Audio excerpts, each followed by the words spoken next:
Hey everyone, welcome to Watch It Painting. This video, I'm just going to look at an alternative, cheaper alternative to Stirland Mud. Now, Stirland Mud is a texture paint by Citadel, and it lets you produce a sort of, this is a wasteland, deadlandy style base, but basically mud. You get mud, it's all lumpy and bumpy inside, like so, and it dries just a bit like mud, really. Now, it's great. Actually, really love this paint. Recommend giving it a go if you've never used it before. You can get some nice looking bases with minimal effort. Now, what came about is I'm actually making loads of bases at the moment, and these are all just test bases. I'm all just trying to work out how I'm going to be doing my Warcry figures. And I was just rinsing through these tiny pots. This is only what, 24 milliliters, 0.8 fluid ounces, so I'm basically running out and I haven't done anything but test. And this is £5 in the UK. It's a substantial amount where you can only do 10, 20 bases, maybe 30 at a stretch, but it's not many when I've just rinsed through 4 just here, and I've got others in the back where I've wasted it. So I was thinking, what can I do as an alternative? And I'll show you this in this video what I've done, and I'll just show you now. Let's get some of these out of the way. The difference between the Citadel version, so this is Stirland Mud. I've dry brushed it with grey because I did want it to look a bit dead, a bit old, a bit worn, that sort of thing. And the alternative that I've used here, and I'm pretty happy with it, to be honest. It's a slightly different texture. I've actually made it lumpier and bumpier, a bit more uneven, but I like that. I actually prefer how lumpy and bumpy I made this. I could have done the same with Citadel, but it's going to use more of the paint, and it's £5, guys. It's £5, which isn't a ton of money in reality. If you're only painting 25mm bases like I am doing, and you're only doing the odd one, this is so quick and easy, nice and simple, barely an inconvenience. Really think it's the go-to solution. Now, what I've gone for is I'm currently selling my house, so I'm doing it up inside, fixing all those cracks that we're all sort of used to. So basically, got some polyfiller, and this isn't even polyfiller. This is from Wilko. I don't know if that's a global company, probably not. But this is a cheap shop in the UK, and they might even sell it in like the dollar store, that sort of thing. But I was doing the outside of my house actually, so this is exterior filler. I have got some interior filler, I haven't tried it yet, but I thought the exterior would be better because I don't know if it says, but it's basically more coarse because it's trying to mimic concrete and mortar and all the materials we use outside.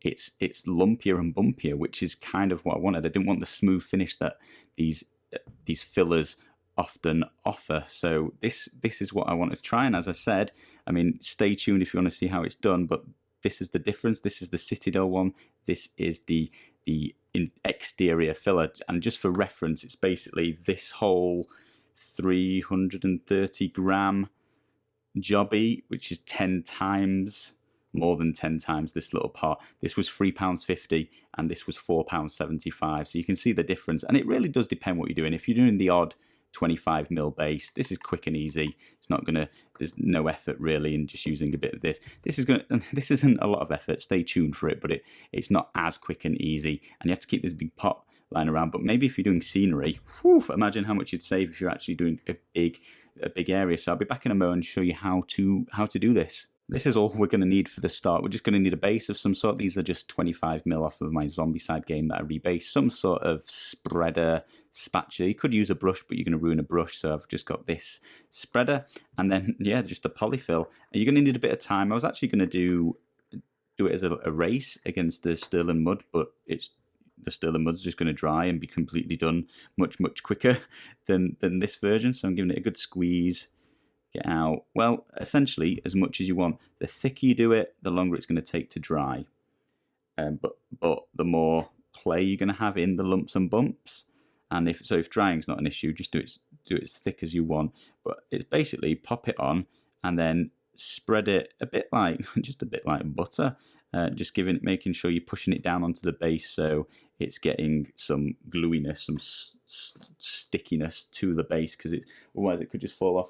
I'm just looking around for a hobby holder because I misplayed and didn't get that ready, and I'm just going to get all this over my hands if I don't stick it to something which isn't just me holding it there in my hand. So that's another tool you could do with something just to stick it on. Now, I do highly recommend the hobby holder. You guys seen I use it for everything, and I didn't have to look far to find one on my desk. But anything will do if you haven't got one. It's just, I think this tool's great for the job. So that's it. I've spread it all of the base. So that would do. Could just leave it like that if you're happy with how that's going to look when it's dry. That would be completely fine. I'm probably going to just manipulate it. That looks quite thick in the middle to me. Not that that's a problem. That might be completely what I want. But I'm going to try and just even it across the top. It's a bit like applying plaster to the wall. Oh, that's funny. It's a lot like applying plaster to the wall. So I think I've got to take some off, if anything, here. So I think, yeah, there we go. Side on. It's looking a lot more even. Or equal height. Now, you might want it all different height. Just should mention I've got some kitchen paper off the side of the camera that I've just cleaned this up on. So that's another thing that would be handy for you guys to have ready. And then it's about sculpting it. And to be honest, I don't know if you can see that texture. Like I said, the coarse one, whew, it's all gritty and bumpy anyway. So it's kind of what I want. But I'm just going to make it a little bit less uniform, a bit less linear. So I'm just going to dab it in a few places. And this is going to be completely up to you. Maybe a little bit of practice like I've been doing, just working out exactly how you'd like it to look. But I think just something like that. And you can make these lumps and bumps higher if you want it to look thicker, wetter mud, I guess, because with a bigger recesses in it. Or you can smooth it over if you want it to look a bit more flat, a bit flat, less squished mud. And that's it. That's really it. Obviously, we're going to come back and paint that next, and that's what you wouldn't have to be doing with a Stirland Mud. Stirland Mud's applied in pretty much the same way, but you'd now be done. You'd just be waiting for it to dry, and then you'd be dry brushing it up afterwards. We're going to have to wait for this to dry, and then we're going to paint it and then dry brush it, but it's just a bit. In fact, Stirland Mud takes a while to dry, and so does this. So, to be honest, there's not that much in it in that respect. But we'll be back in a. Well, I'll have to wait for this to dry. I don't know what the packet says, like 24 hours. I don't think so. I think probably an hour, and I'll be back, and I'll be painting that up. So bear with us. And then with a quick passage of time, I actually came back after 45 minutes, and it wasn't quite set. But it's been multiple hours now. I actually just wandered off and did something else, and yeah, it's nice and hard. Obviously, this stuff you can sand down to make smoother, so I won't be super scratchy with it because it's going to come off. I don't know if Stirland Mud would to that extent, but this is how it looks. It's I'd say it's a little bit more bumpy than I get with Stirland Mud, but actually I think I prefer it. I think it's more noticeable as a textured base, and that's it, guys. So the next step is, obviously, it looks like a bit like snow, a bit like quite rough snow, but snow nevertheless. And what we need to do is get some colour into it. So I'm going to be using Army Painter's Oak Brown, which I think it's not a spot-on match, but it's pretty similar, and it's gonna do for all intents and purposes in this little demonstration. I mean, the other thing is you can now paint this any colour whatsoever, because I considered getting some pre-mixed in a tub style of the polyfiller, because you can get these tubes and you can get tubs, and I certainly considered a tub. It's just whether I wanted to mix it up beforehand, and I think because I paint only small bases, so few and far between, I might change the colour of the polyfiller, really. So at any point, should I say polyfiller? I feel like that's a brand, right, of this wall filler. Yeah, so if I wanted this to be a bit more asphalty like, I might go and make it a little bit smoother, because I think that's a bit too rough, and I might even use the smoother filler instead of this coarse out exterior one that I've picked up.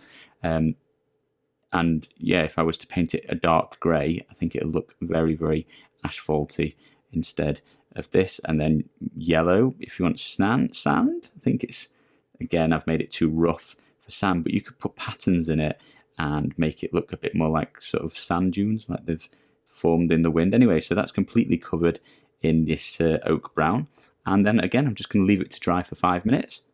A few minutes later, and that has dried, guys. This is what it looks like. I missed a tiny bit there, but I will do some more steps anyway, and a little bit of white showing. So that's one issue, that you might need to do 2 coats like anything else you paint, but this is how it comes out, and it's definitely more textured, and it definitely takes a little bit more time. If nothing else, you've got to paint on the brown afterwards, but it's a few minutes, and it's up to you whether you want to save, is it a tenth of the prices. You can do a lot of bases for very little money, and that's what I wanted to show you guys. So hopefully you found that useful. I'm just going to go ahead and carry on just making this base up so you can see what it looks like, sort of maximum effort. So I've got some shade here, some wash deep shader. It's a dark brown shader by the Army Painter. I'm actually just going to apply it direct and then smush it around with a brush, and that is going to fill in those little white specks we could see that I just didn't ram the brush into it hard enough to fill all of the spaces, but I knew I was going to do this anyway. So again, this is adding time, but you might, and often do probably, I certainly have, I do this to the Stirland Mud as well.